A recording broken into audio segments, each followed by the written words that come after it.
Isa pong mapagpalang umaga sa bawat isa. Tayo po'y muling darako sa pag-aaral ng salita ng Diyos.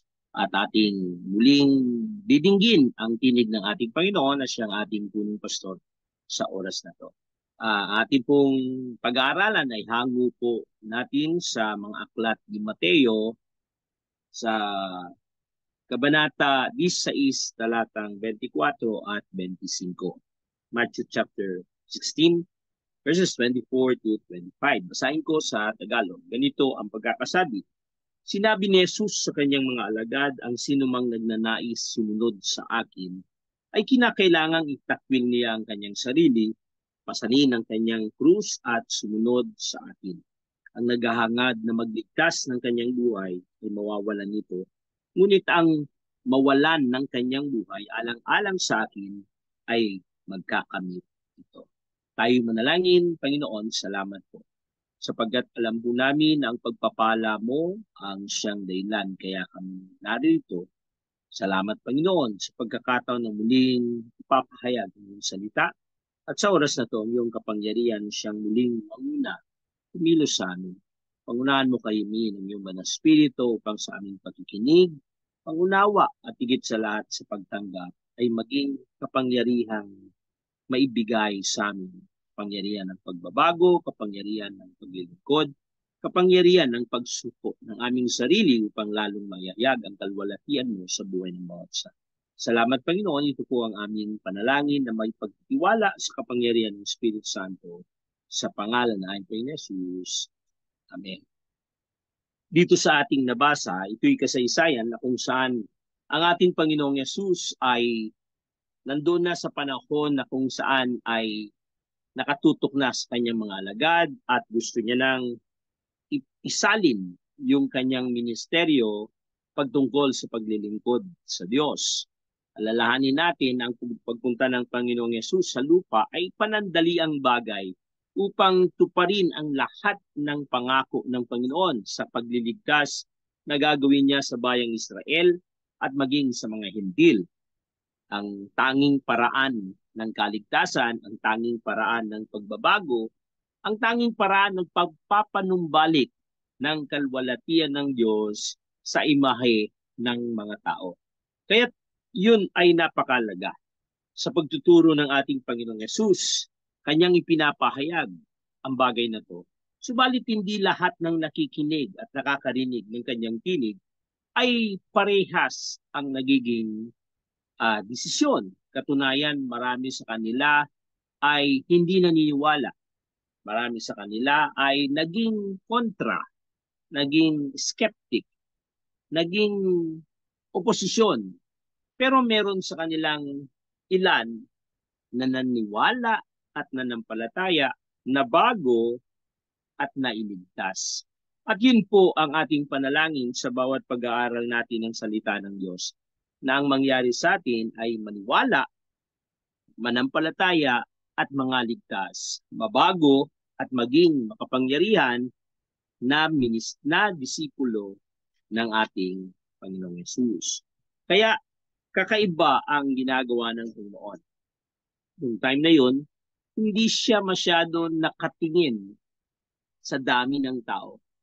Katunayan, siya lang yung nakita ko nakaiba dun sa unang mga rabay nung panahon niya. Noon kasi paramihan ng disipulo, agawan ng disipulo. Pag mas magaling yung isang disipulo, naglilipatan yung mga disipulo. At mas marami kang disipulo, mas tinitingala ka ng tao. Pero si Jesus, nung siya'y magsimulang mangaral, nakita yung kanyang kaibahan sa pagtuturo, yung kanyang kaibahan sa pagpapagaling. Kahit halos lahat ng tao ay sumusunod sa kanya. Pero makita natin, nagpapadala rin ng tagasunod niya. Yung mga kaaway niya, kagaya ng mga Herodian, na siyang masugid na tagasunod ng politika ng paghahari ni Herod. Andyan ang SNS, andyan ang scribe, ang mga dalubhasa sa pangangaral ng salita ng Diyos. Andyan yung mga Pariseo, andyan yung mga Saduseo, na siyang nagtuturo rin ng mga aral ng Panginoon na siyang mga rabay din. Pero dahil sa inggit, hinahanapan nila ng butas ang ating Panginoon. Pero makita natin, nung ang Panginoong Yesus ay nangangarat, maraming sumusunod, siya lang yung rabay na nagtataboy sa tao para sumunod sa kanya. Siya lang yung rabay na sa tuwing may papagalingin, ang sasabihin, huwag mong ipagsabi. Umiiwas siya sa tao, depende sa motibo na kailangan niya. Minsan, kailangan niya ang tao kasi gusto niyang mangaral, pero kailangan niyang layuan ng tao kasi iba yung motibo ng tao or meron siyang mahalagang gagawin kaya ayaw niyang maistorbo. Pero dito, makita natin na sa kanyang pangangaral ay nung susunod na yung mga tao, dumarating dito sa mga eksenang ito na ipinahayag niya na ang katotohanan na patungkol kung ano talaga ang pagsunod sa Panginoon. Yung pagligtas, lahat inaanyaya niya para maligtas. Para maintindihan niya yung plano ng Diyos at para maintindihan niya na kailangan niyang isuko ang buhay niya sa Diyos dun sa iisang layunin ng Diyos at isang paraan ng pagligtas, yung maniwala kay Jesus na kanyang sugo upang mapatawad ang ating kasalanan. Pero pagdating sa pagiging disipulo, iba na ang usapan. Napakadali ang kaligtasan, ito'y biyaya at ito'y sa pamamagitan ng kahabagan ng Diyos. Pero pagdating sa pagsunod sa Diyos, hindi ito madali. Pagdating sa pagiging disipulo, hindi ito isang bagay na parang walang kapalit, na mabigat. Ito'y mabigat na bagay ng desisyon. Kaya dito sa pag-aaralan natin, hindi ito yung pagiging ligtas, kundi ito'y pagiging disipulo ng Panginoon. Kaya ang ating pag-aaral, pinamagatan natin ang radikal na pagsunod. At ito yung totoo. Hindi pwedeng basta lang susunod. Hindi pwedeng partial obedience, kundi complete obedience. Hindi pwedeng parang gusto mo lang hanggang sumunod, hanggang gusto mo, hanggang may time ka, hanggang available ka. Hindi one time na pagsunod, kundi lifetime na pagsunod ang pagiging disipulo ng ating Panginoong Yesus. Kaya dito, paano niyang in-encourage, ay paano niyang diniscourage yung tao na mga sumusunod? Una, hindi niya to diniscourage kasi ayaw niyang sumunod ng tao. Kundi, diniscourage niya yung tao para malaman niya o malaman ng tao kung gusto niya pa rin sumunod sa kabila ng kapalit nito ay kahirapan. Kapalit nito ay mabigat na bagay. Parang isipin niyo yung ang daming taong nakapilat nag-a-apply at para makapasok dun sa kumpanya. Pagkatapos yung nag-interview, ang tanong niya, payag ka bang magtrabaho dito? Alam mo, minsan may mga kasamahan tayong biglang namamaril at marami nang napatay dito. O kaya sasabihin niya na, payag ka bang magtrabaho dito? Minsan may leakage yung oxygen dito at hindi natin makontrol na pwedeng maging dahilan ng karamdaman. Pero huwag kang mag-alala, sasagutin ng kumpanya yung ospital mo at yung mga gamot mo. Ang tanong, tutuloy ka pa rin ba? O sabihin mo, ay sir, babalik na lang ako. Minsan may mga ganung bagay na parang, desidido ka ba? Kadalasan kasi nung gusto mo ng crowd, gusto mong pumasok sa iglesia mo yung isang tao, ang sinasabi mo yung mga bagay na magaganda, bagay na kaakit-akit. Sabi dito sa church namin, air condition. Pag pumasok ka dito, hindi ka mainitan. Dito sa church namin, magaling yung pastor namin. Dito sa church namin, matagal na tong church at marami kaming membro at mayayaman yung aming mga kapatiran. Sa church namin, pag umaten ka, may supply ng bigas. Alam niyo po, pag ganun yung ating motibo, hindi tayo makakakuha ng radikal na tagasunod ng Panginoon. At tunayan, sabi ni Jesus, dito sa bagay na to, ang magmahal ng kanyang sariling buhay ay lalong mawawalan nito. Ngunit ang magbigay ng kanyang buhay para sa akin ay lalong madadagdagan nito. Hindi ito maintindihan ng tao. Sabi niya dito, kung gusto mong maging disipulo, kailangan mong sumunod sa akin, kailangan mong itakwil ang iyong sarili, kailangan mong pasanin ang iyong krus, at kailangan mong sumunod sa akin. Sa bagay na to, hindi ito madali, kundi ito isang negatibong bagay na magtatanong sa iyo, susunod pa rin ba ako sa Panginoon? Hindi ito madaling bagay. Kaya, yun po yung kagandahan ng pagpapayag ni Jesus para pagpasok mo pa lang sa oras na magdesisyon kang pumasok, alam mo na ito'y isang seryosong bagay. Hindi ito biruan. Nung merong lumalapit sa Panginoon Jesus, Panginoon, susunod po ko sa iyo. Sabi niya, ang asong lobo, ang oso, ay may bahay. Pero ang anak ng tao ay walang matitirahan o walang masisilungan na parang dinidiscourage siya. Kaya ka ba susunod sa akin? Sa tingin mo, giginhawa ka? Tandaan mo, wala akong matutuluyan. Tandaan mo, ako'y ipapapakos ako. Ako'y parang hindi niya in-encourage yung tao. Diba? Pero dun sa isa, in-encourage niya. Bakit? Nakita niya yung motibo ng paniniwala ng tao. Pero yung isa, nakita niya yung motibo ng gusto niya lang pakinabang kasi paniniwala niya na magiging hari si Jesus at magiging katiwala siya o kasama siya dun sa kaharian na pagharian ni Jesus. Kaya nawa makita natin ang pagiging disipulo ng Panginoong Yesus, ito yung kanyang ginawang programa. Na nawa maintindihan natin sa bawat church para hindi natin maloko yung ating mga, hindi maloko yung mga membrong nakikinig na pag dumating ka sa pagiging Kristiyano ay para kang mawawala lahat ng problema mo, mawawala lahat ng suliranin mo, lahat yayaman ka at lahat ay magiging maganda. Wala po sa Biblia noon. Patunayan, pinangako ng Diyos ang kasapatan, pinangako ng Diyos ang kapahingan, pinangako ng Diyos ang kapayapaan, pinangako ng Diyos ang magandang buhay, maligayang buhay at masaganang buhay na may kasamang persecution, may kasamang sufferings, may kasamang opposition ng mundong ito.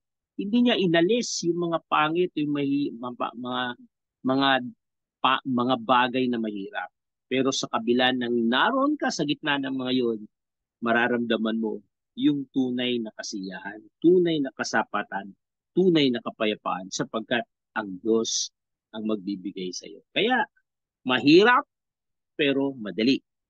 Mahirap kasi ayaw ng sarili natin. Madali kasi ang Diyos ang gagalaw sa atin. Kaya una, makita natin yung una, bakit bago yun, bakit napakalaga kay Jesus na ang makakapasok ay tiyak na dapat totoo? Dapat ito'y mas mahalaga yung quality kaysa quantity, no? Mas mahalaga yung totoo na makakapasok kaysa maraming nakapasok na hindi totoo. Bakit? Kasi una, makita natin, it is God's business. Ito'y bagay na pinagagawa ng Diyos. Hindi ito mahirap, madali, birong bagay.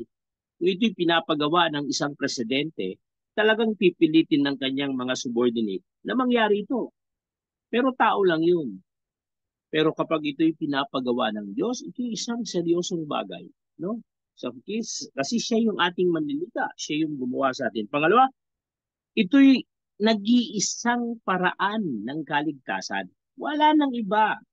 Ito lang yung parang isang anecdote para dun sa kapangyarihan ng kasalanan na pumasok sa atin at nagdala ng kapahamakan. Nag-iisa lang siya. Kaya nga dun sa John 3:16, sabi niya ang manampalataya, binigyan, para tayo manampalataya upang huwag tayo mapahamak. Pero minsan iniisip natin na parang choices, mamili ka, pag nanampalataya ka kay Jesus, maliligtas ka. Pag hindi ka nanampalataya, parurusahan ka niya. Hindi ganun ang konsepto. Kundi dahil sa ating kasalanan, nakatakda na lahat tayo maparusahan. Pero biglang gumawa ang Diyos ng isang solusyon na para makaalis tayo sa kapahamakan. Yun yung manampalataya ka sa Panginoon Jesus. Kaya isa lang ang choice na gagawin mo. Manampalataya para ka maligtas o wag manampalataya para tuluyan ka mapahamak.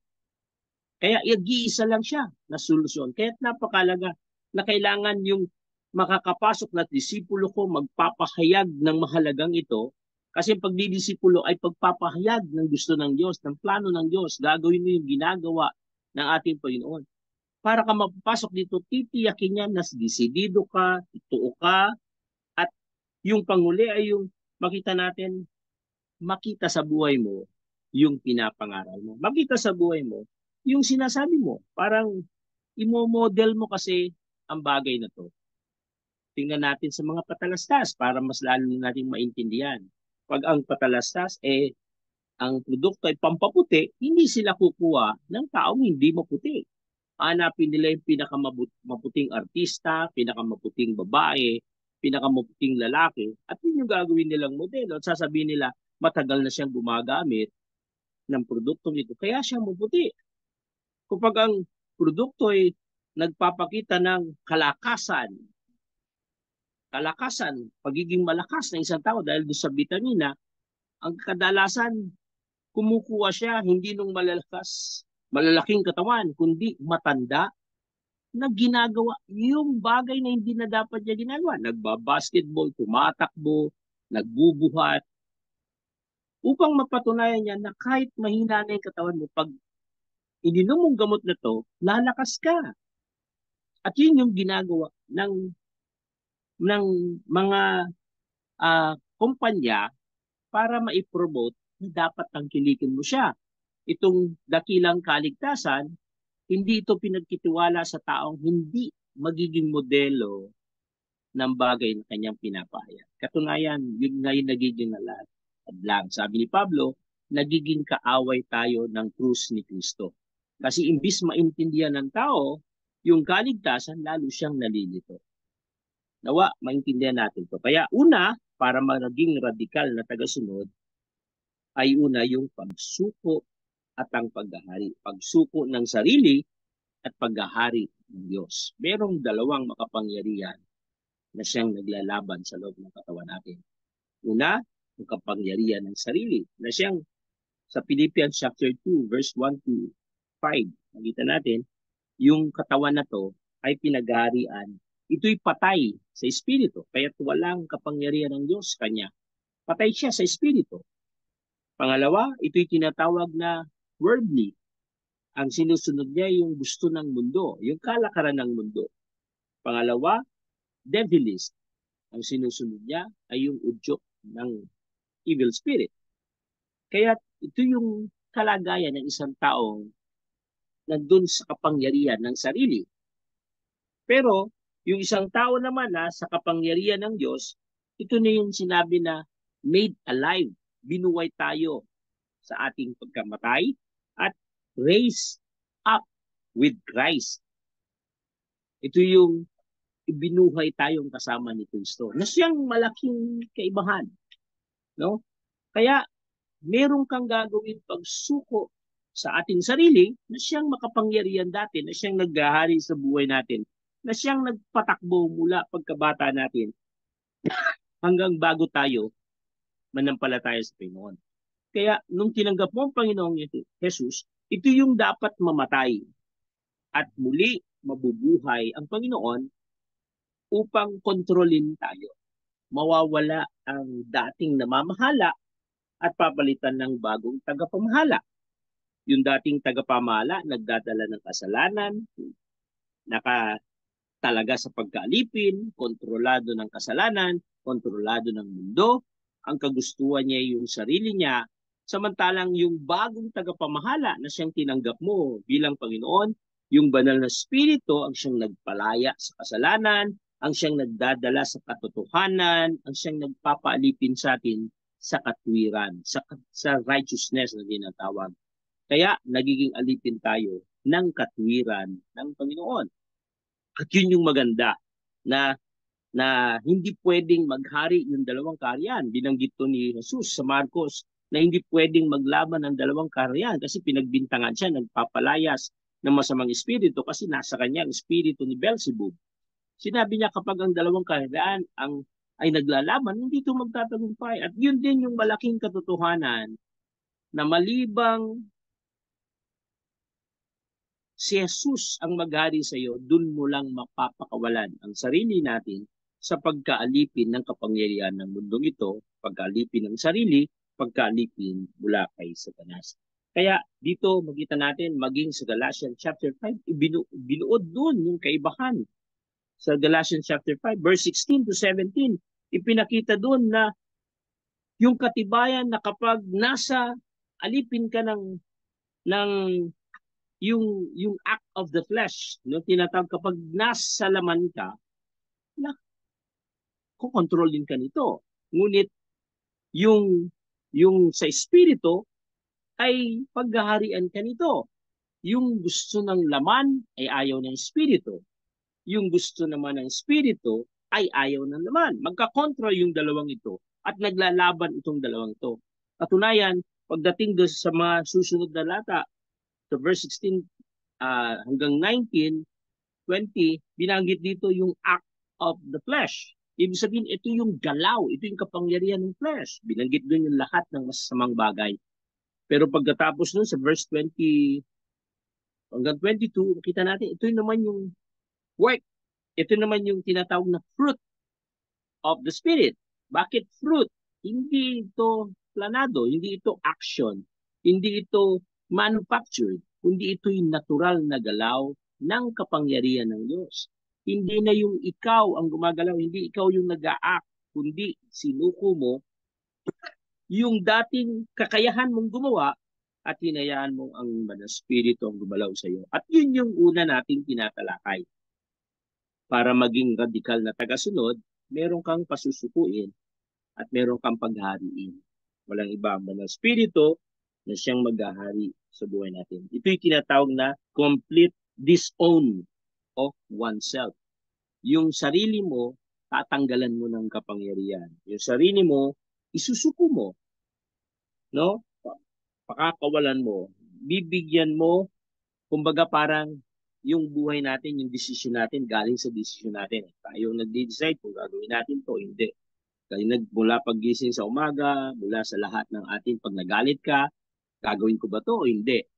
Pag may mga choices, gagawin mo ba to o hindi? Laging ganun. Pero ikaw may hawak ng push button kung anong gagawin mo. Pero ang ibig sabihin nitong una nating pinag-aaral, pagsuko ng sarili at pag-aari ng Diyos, parang bibigay mo sa Diyos yung push button. Panginoon, anumang gusto mo, kahit ayoko, gagawin ko. At anumang ayaw mo, pero gustong gusto ko, hindi ko na gagawin para sa iyo.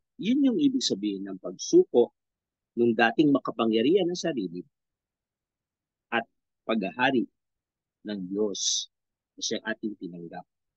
Kaya yun po yung magandang bagay. Si Jesus mismo, kanyang tinalakay ito. Ito na yan, sinabi niya kay Pedro dito na sa mga alagad nito na siya ipapapako. Siya'y maghihirap, siya'y ipapapako, at siya'y mabubuhay mabuli. Hindi nila maintindihan daw. Pero sabi ni Pedro, hinadlangan niya si Jesus. Ni-rebuke niya si Jesus sa bagay na ito. Mamaya makita natin yung ilang talakayan doon. Pangalawang bagay, nawa maging malinaw sa atin yung unang dahilan paano maging radikal na pagsunod sa Panginoon, ang pagpapasuko ng makapangyarihang sarili at pagpahari ng makapangyarihang Diyos laban dun sa dating nag-ahari ng sarili. Pangalawa, ay yung patunay ng kagustuhan. Hindi lang sa gusto mo yung bagay na yun, kundi patunayan mo na gusto mo yung bagay na yun. Ang ibig sabihin doon, yung word na pasanin nyo yung krus. Sumunod ka sa akin at pasanin nyo yung krus. Kung talagang gusto nating sumunod, take the risk. Hindi yung, Panginoon, susunod lang ako sa iyo, sabi mo, blessing. Panginoon, susunod ako, sabi mo, payayamanin mo ko. Panginoon, susunod ako, sabi mo, pagagalingin mo sa ito. Hindi lang yun ang dahilan. Kundi kaya ka susunod sa Panginoon kasi nakita mo, siya dapat talaga ang pasalamatan at mula ngayon, ano mang mangyari sa iyo, handa kang sumunod. Yun yung commitment. Yun yung tinatawag na covenant. Sa kasal, magitan natin nung makita mo yung mahal mo sa buhay, sabi mo, mahal mo siya kasi meron siyang mga bagay na ginawa o meron siyang katangian sa iyo. At habang nakikita mo yung katangian na yon at yung ginagawa niya, natitrigger yung emosyon mo. At dahil natitrigger yung emosyon mo, na-inlove ka dun sa tao. Pero pag ikakasal na kayo, papasok na kayo, aalis na kayo dun sa emotional love, papasok kayo sa covenantal love. Nang ibig sabihin ng covenantal love, hindi mo lang siya mamahalin kasi may ginagawa siyang mabuti sa'yo. Kundi mamahalin mo rin siya kahit minsan hindi na siya nakakagawa ng mabuti sa'yo. Yun yung covenantal love. Itinatali mo yung sarili mo para sa Kanya.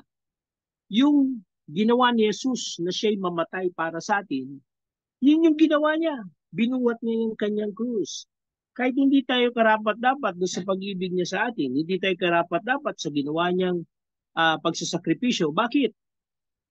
Kasi kung ikumpara yung buhay natin sa buhay niya, mas mahalaga yung buhay niya. Pero pinahalaga niya yung buhay natin kaya sinakripisyo niya yung buhay niya para sa atin. Hindi mahalaga yung sarili niya, mas pinahalaga niya yung buhay natin. Pinagpalit niya, kaya tinawag siyang ransom, tinawag siyang substitute. At yun yung ginawa ni Jesus. Binuhat niya yung krus na kanyang misyon, na kanyang layunin, at yun yung dahilan na kung bakit siya naging tao at sumunod sa Panginoon. Nawa, makita natin yung bagay na to, hindi biro. Sa atin kasi parang pasanin mo ang iyong krus. Minsan marami pang taong nalilito dito. Mamaya paliwanag ko meaning nito. Pero una yung image, no?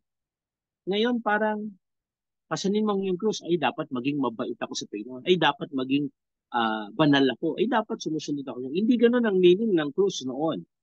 Ang image ng krus na doon is nakakatakot. Bakit? Kasi ang krus ay parang silya elektrika. Ang krus noon ay parang isang torture na gagawin sa isang tao na gumawa ng mabigat na kasalanan. Ang krus noon, ang history nung si Jesus ay pinako sa krus, ayon sa history, estimated 30,000 persons or more, less or more, na naipako na sa krus ng panahon ni Jesus, ayon sa history ng Romans. Ibig sabihin, ganun na karami. At yung krus, mabanggit lang, ay nakakatakot na bagay. Kaya yung nakakatakot na bagay na yun yung ni-request ng mga Hudyo na galit kay Jesus, ng mga Saduceo, ng mga Pariseo, na iparatang kay Jesus. Blinakmail nila si Pilato para iparatang yung ganun nakakatakot na krus. Sabi ni Jesus, kung talagang gusto mo sa akin, sumunod, pasanin mo ang iyong krus. Isang nakakatakot na bagay na kung talagang totoo na gusto mo sa akin, handa mong dumaan doon sa nakakatakot na bagay. Kaya mong patunayan na talagang gusto mong sumunod sa akin. At yun yung mensahe ng pangalawang paano maging radikal. Ang ibig sabihin ng radikal porsigido. Gagawin mong lahat alang-alang sa pagiging tagasunod. Kahit mahirap, kahit merong panganib, gagawin mo lahat. Hindi usapan kung makikinabang ka o hindi. Ang usapan, yun ka talaga. Yun ang gusto mo. At yun yung tunay na pagsunod sa Panginoon. Kaya ang tunay na meaning na krus, meron tayong calling. Kasi sabi ko nga kanina, yung verse na to hindi about salvation, kundi about ministry, about calling. Nananawagan ng Diyos ng kanyang pagiging disipulo. At pagiging disipulo ay isang bagay na meron kang purpose, merong reason. At yung purpose mo, handa mong sundin alang-alang sa Panginoon.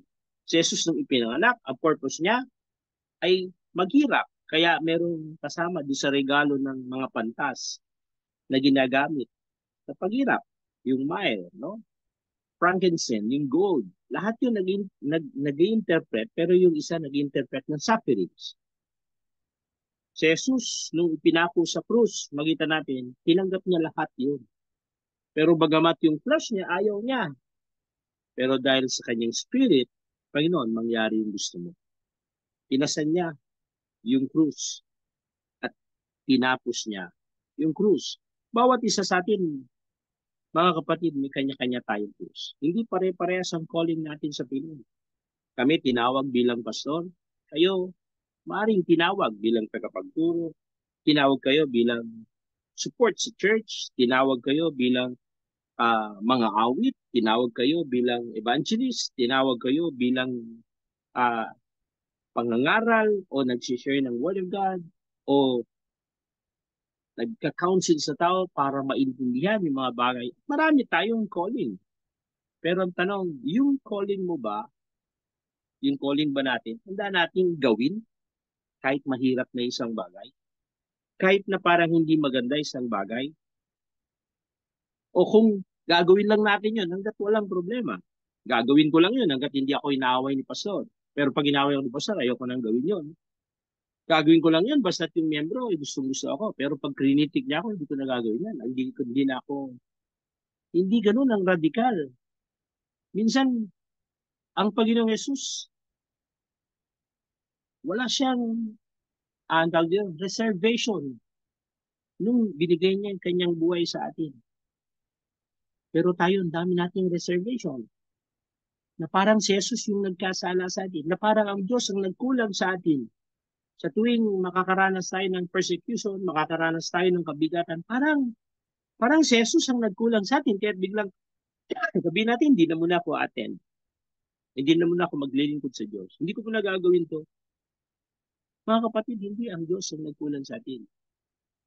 Kundi yung mga taong nakapaligid sa atin na ayaw sa ginagawa natin. Ngayon, kung tatanungin ka ni Jesus, gusto mo rin bang sumunod sa akin? Kasi kung ang gusto natin ay susunod lang tayo pag magandang bagay, hindi ganun ang gusto ni Jesus ng disipulo.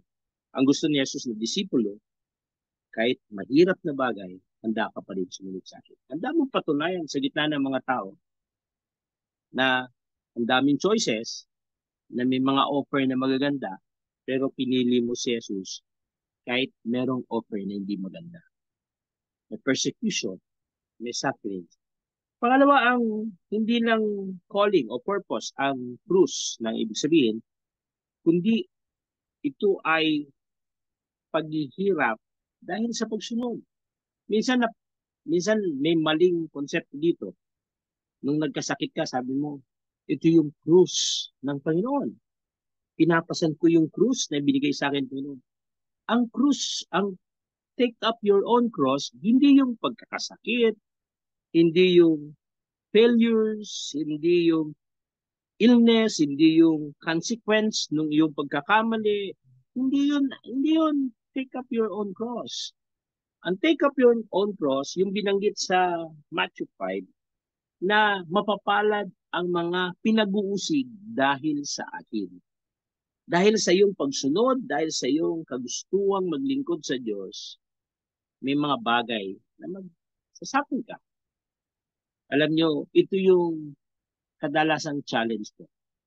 Ang sarap maglingkod kapag mayroong hirap. Pero pag yung paglilingkod lang na parang napakadali para sa iyo, sabi ni David, I will not offer to God that cost me nothing.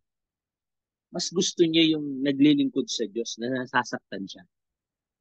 Kasi nung mag-offer siya ng, sa Panginoon, sabi sa kanya nung kanyang constituent na may-ari ng lupa, kasi gusto niyang bilhin at gusto niyang bumili ng kanyang mga toro na ialay sa Diyos. Sabi niya, mahal na ari, kunin mo na lang ng libre. Kahit alam, ano magustuhan mo, kunin mo para makapag-alay ka sa Diyos. Sabi ni David, hindi ako magbibigay sa Diyos ng bagay na hindi ako nahirapan. Kaya binili niya ng mahal yung lupa, binili niya ng mahal yung mga hayop na kanya inandog sa Panginoon. At yun yung konsepto na dapat ang paglilingkod natin ay higit pa dun sa kakayanan natin. At yun yung ginawa ng Macedonian Church.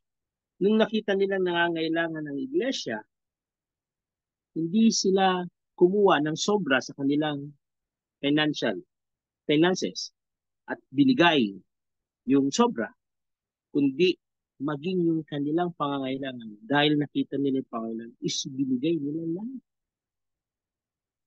Alam nyo, minsan sa finances, dalawa kasi ang mabigat at nasusubok pagdating sa pagpasad ng krus ni Jesus. Ang dalawang mabigat, family and wealth. Yan yung mabigat. Kaya nung si Jesus, nung sila Pedro ay tinatawag sa pagiging disipulo, ang sabi doon, iniwanan nila ang kanilang lambat. Ito yung wealth. Pangalawa, iniwanan nila ang kanilang ama. Ito yung family. Yung dalawang yun yung mabigat na kalaban. Kung hindi mo siya maibigay sa Panginoon, sila ang maglalayo sa Diyos sa Diyos.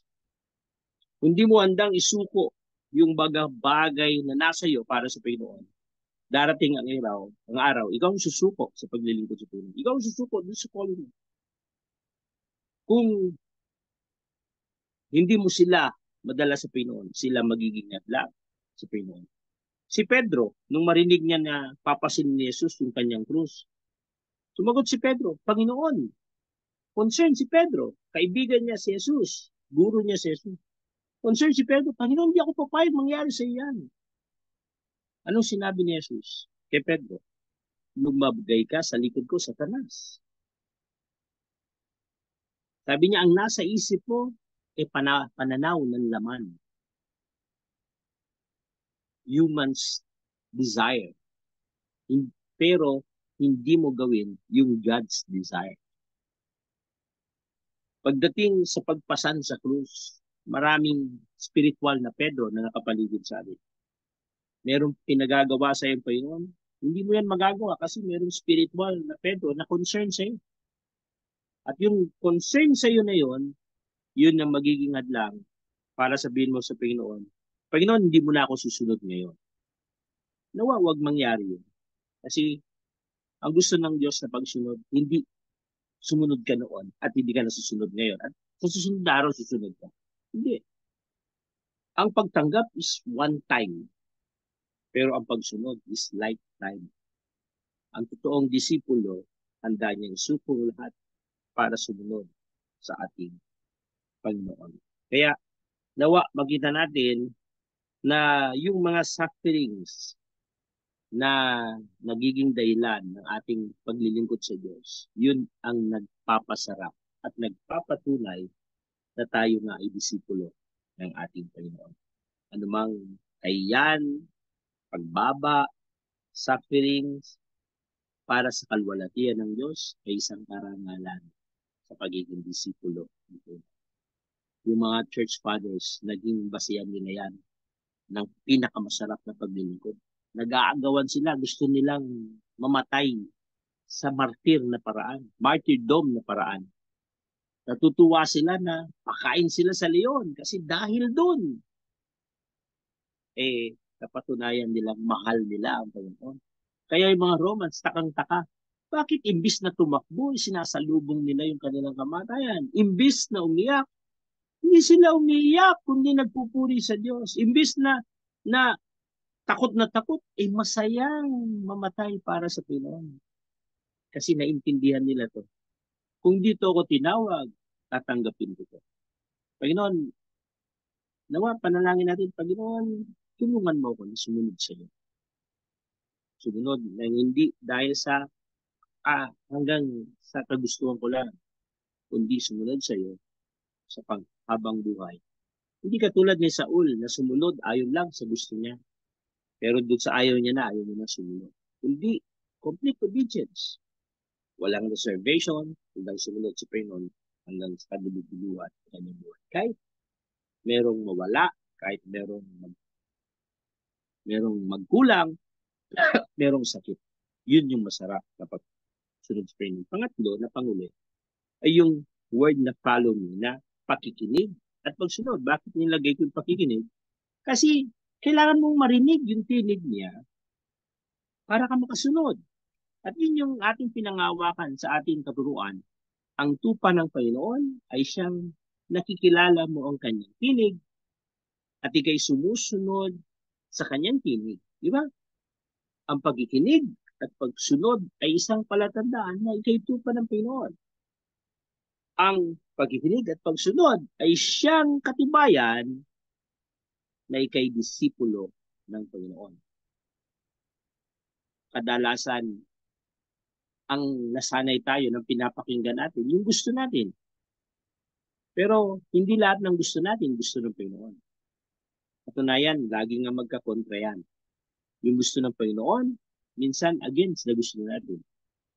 Handa ka bang makinig at isuko yung iyong desisyon para sa sarili upang magawa yung pagsunod sa Panginoon? Kasi kung hindi natin isusuko yung isang desire, hindi natin magagawa yung isang design. Kailangan natin talagang lubusang makinig dun sa tinig ng Diyos at i-disregard yung pakikinig dun sa tawag ng laman at lubusang sumunod sa gusto ng Diyos at itakwil yung gusto ng laman. At yun yung tunay na pagdinig. Na ang ibig sabihin, hinaya natin na ang Diyos ang nasa unahan. Ang Diyos ang siyang nasa unahan at tayo yung nasa likuran. Siya yung dahilan, kaya tayo lumusog. Sabi ng Panginoon, ang aking tao po'y sumusunod sa akin. Nangunguna ang ating Panginoon. At yun yung disenyo ng isang tipanan. Hindi kayo hinahayaan ng Diyos na mauna, kundi siya yung nauna. Sabi niya, dinadala niya ako sa sariwang pasulan. Di ba? Na kahit ako'y lumakad sa libis ng lilim, hindi ako matatakot kasi kasama ko siya. Ang Diyos ang nagdadala sa atin kung saan tayo gustong punta. Kaya napakalaga ng pakikinig at pagsunod. Sa mundong ito, maraming bagay na gusto tayong gawin. Pero ang tanong, yun ba sa lahat ng gusto natin, kasali ba ang Diyos doon sa bagay nito? Kung hindi kasali ang Diyos, tiyak, hindi yun magdadala ng kasiyahan sa atin at magandang buhay. Kasi ang pagiging disipulo ng Panginoon, yun na yung pinakabuting bagay, Kaya nga, ito'y ang pagiging radikal na disipulo ay pagkakaroon ng radikal na commitment. Isang bagay na hindi kayang tumanggi sa kagustuhan ng Diyos. No? Dapat ay handa tayong sumunod at handa tayong itakwil yung kagustuhan ng ating kapatid. Kaya makita natin dito yung great evidence ng isang tunay na pagsunod kapag may challenge, kapag may choices. Pero yung susunod tayo kasi walang choice. Punta tayo sa church kasi, ay hindi, baka punta ako sa church kasi wala akong lakad. Yeah? Ay, punta ako sa church kasi wala namang kaming nalaban ko na kahapon yung mga lalabahin ko. Yeah? Kaya pupunta ako sa church kasi walang laban ng NBA ngayon. Yeah? Pero yung nakita mo na yung araw lang na yun ay live yung isang palabas, yung araw nang yun, tambak yung labahan mo. Yung araw na yun, nagyayaya yung barkada mo. Yung araw na yun, may malagang mangyayari. Pero lahat yun tatanggihan mo dahil ito'y araw ng Panginoon. Yun yung pinakamasarap na pagsunod. Kasi sumunod ka sa kabila ng mga options. Sumunod ka kasi sa kabila ng mga challenges. Meron kang tinanggihan at meron kang pinaburan. Sa pagsuway, ganun din eh. Ang Diyos nag-aanyaya, ang Diyos nag-ikayat, Banal Espiritu umikilos. Pero kalaunan, tinanggihan natin ang Diyos, tinanggihan natin ang Banal Espiritu, at sinunod natin yung gusto natin. Ganun din. Kaya yung pagsuway at pagsunod, parehas ang impact nun. Pagsunod sa Panginoon, nagdadala ng kapigatian kay Satanas, nagdadala ng kasiyahan sa Diyos. Ang pagsuway sa Diyos, nagdadala ng kapigatian sa Banal Espiritu at nagdadala ng katuwaan kay Satanas. Kaya sa bawat desisyon natin, tayo radikal na disipulo. Kaya pagdating sa pagsunod, kahit anumang challenges, dapat nasunod tayo sa Panginoon. Malalaman mong isang matibay, ang katibayan ng isang tao kapag nasa challenge. Yung isang puno, malalaman mong matibay ito pag binagyo to. Pero kahit malaki to, kahit mataba ito, kahit mataas to, hindi mo samang matibay ito kung walang challenge. Ang isang boksingero, hindi nagiging champion kapag hindi mo nilalaban sa top contender. Di ba? Ang isang boksingero, nalalaman mo matibay siya kapag naitapat mo siya sa mas matibay sa kanya at tinalo niya. No? Kaya nawa, magitan natin sa oras na to, ang ating Diyos na makapangyarihan, ginawa niya lahat ng ito. Sinakripisyo niya ang kanyang sarili, kinalumutan niya ang kanyang sarili, pinarusahan siya dahil sa ating kasalanan upang gawin yun para sa atin. upang tayo iligtas, upang tayo maibalik sa kalwalatian ng Diyos. Nawa, yung ginawa ni Jesus ay magbunga rin sa atin. Na maramdaman ng Panginoong Jesus na sa kabila ng lahat ng ating kagustuhan, sa kabila ng ating kaabalahan, unahin pa rin natin siya. Sa kabila ng ating mga treasures, handa natin itong isuko sa Panginoon at siya yung great treasures na kaya nating ipagpalit ang lahat ng bagay alang-alang sa Kanya. Sa ating pagtatapos, makita natin yung universal invitation na siyang kaligtasan ay nagdadala sa eternal commitment para sa bawat tao. At yung pagbabagong yun, ang siya lang nagbabalik nung image and likeness of God sa isang tao na dating makasalanan. Pero hanggat wala yung relasyon sa Panginoon, hindi mangyayari yung panunumbalik na isang tao sa wangis ng Diyos. Kaya mga kapatid, restoration ito. Pag naging disipulo ka ng Panginoon, restoration to. Hindi lang sa iyo, maging sa mga tao nakapaligid sa atin. Ito yung pagkakaroon ng tipanan sa Panginoon. Kaya ang ganda ng termino nito, sabi ito, intimate relationship with God. Bakit? Yung ginawa niya, makikita ng tao na ginagawa mo rin. Yung klase ng commitment niya sa pagsunod sa Ama, yun din yung klase ng commitment na ginagawa natin sa pagsunod sa Diyos. At sa bagay na to, mga kapatid, sa ating pagtatapos, nawa, kasi pinatunayan na ng Jesus na mahal niya tayo, niligtas niya tayo, kahit sa mabigat na desisyon. Tayo naman, sa panahon natin, patunayan naman natin sa pang-araw-araw ng buhay na si Jesus ang ating Panginoon at isinuko natin ang lahat ng bagay para sa Kanya. Nawa, iparamdam natin sa ating Panginoon yung Kanyang pinaramdam sa atin. Hindi natin yan mapaparamdam sa dami ng ating alam, hindi natin yan mapaparamdam sa kabisihan natin sa paglilingkod sa Panginoon. Hindi doon sa mabibigat na bagay na mayroong mga challenges, mananatili ka sa Panginoon. Sa mabibigat na bagay na persecution sa kabila ng kayo naglilingkod sa Panginoon, mananatili ka pa rin naglilingkod kahit maraming nag-question sa'yo. Yun yung tunay na radikal na pagsunod sa Panginoon. Tayo manalangin. Panginoon, salamat po sa iyo sapagkat ikaw ang aming Diyos na pinaglilingkuran, na pinakita mo sa amin ang tunay na pagsunod sa iyo. At ngayon, hinihikayat mo kami na dalhin sa ganitong klase ng pagsunod. Tulungan mo kami bilang iyong kawan. Kita mo sa amin, Panginoon, palitan mo yung puso namin na makasalanan. Palitan mo yung aming buhay na pinag-aarian ng sarili. Ipalit mo, Panginoon, ang iyong banal spirito na siyang nagdi-desire ng lahat ng bagay na maganda para sa iyo. Kalwalatian para sa iyo.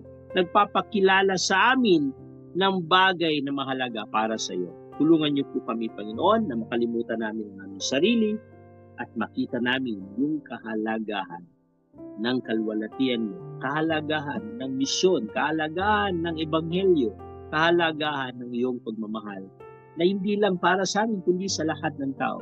Tulungan niyo kaming maging magaling na modelo ng iyong kalwalatian. Salamat, Panginoon, pagpalain mo yung mga anak na nakarinig ng iyong salita. Kung kami man ay nanlalamig sa pananampalataya, Panginoon, hipuin mo ang puso namin. Muli mo kaming ipalik sa mainit na paglilingkod na kung saan mula sa umaga na naisin namin, Panginoon, gusto pa namin pasalamatan. Panginoon, tulungan mo ang mga kapatid namin nasa problema. Kung ito'y dala sa kanyang pananampalataya, Panginoon, patuloy mo siyang patatagin at lalong pakapitin sa iyo. Ngunit kung ito'y dala ng aming pagkakasala, ng aming pagiging makasarili, nung hindi namin kakayahang pagsuko, Panginoon, nawa po mensaheng ito ang magdala sa amin na lahat ng bagay ay kaya namin isuko sa iyo. Pride, wealth, bondages, lahat ng umalipin sa iyo, ilalatag namin sa iyong paanan. Hindi mo kaming yakapin at para na sa amin yung dakila mo pagmamahal upang sa ganun wala kaming gagawin sa buhay namin kundi parangalan ka. Kasi pinarangalan mo kami, tinaas mo kami. Salamat, Panginoon, pagpalain mo ang bawat isa na nakarinig mo yung salita, maging ang bawat isa sa kawan ng Panginoon, mas lalo lumalim ang pagtitiwala namin sa iyo bilang aming Panginoon na siyang nagdadala sa amin sa tamang direksyon, nagdadala sa amin ng lahat ng probisyon at nagdadala sa amin para maging kawalan sa iyo. Salamat po sa pangalan ni Jesus na ang dalangin. Amen.